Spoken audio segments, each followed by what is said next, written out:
అందరికీ సారీ అండి, ఈ 2 డేస్ అసలు నేను వీడియోస్ అప్లోడ్ చేయలేదు. నాకు కూడా ఎలానో అనిపిస్తుంది వీడియోస్ అప్లోడ్ చేయకపోతే. ఎందుకంటే మేము ఇల్లు షిఫ్ట్ అవుతున్నాం. ఇల్లు షిఫ్ట్ అయిన దగ్గర నుంచి 2 డేస్ అసలు నేను ఫోన్ కూడా సరిగ్గా యూజ్ చేయలేదు. జస్ట్ అలా వీడియో షూట్ చేసుకున్నాను అంతే. షిఫ్టింగ్కి అయితే ప్యాకేజ్ నేను బుక్ చేసుకోలేదు, ఎందుకంటే మేము అంత రిచ్ కూడా కాదు కాబట్టి. అమ్మ అని అనే వాళ్ళైతే వచ్చారని మాకు హెల్ప్ చేయడానికి. నిజంగా చెప్తున్నా, వీళ్ళు వచ్చారని మాకు కొంచెం ఈజీ అయింది, లేదంటే మేము ఇల్లు షిఫ్ట్ చేసే వాళ్ళం కూడా కాదు.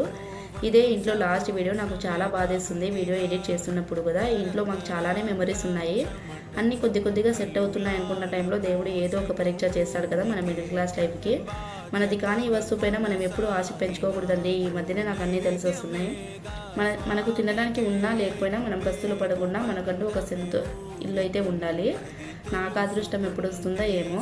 ఇంకా వేరే ఇంటికి పోయినామా లేదా, ఆ ఇల్లు ఎలా ఉంది, ఆ ఇంట్లో సామాన్లు సర్దుకున్నానా లేదా అన్నది మీతో నెక్స్ట్ వీడియోలో అయితే షేర్ చేసుకుంటాను. వీడియో నచ్చితే సబ్స్క్రైబ్ చేసుకోండి.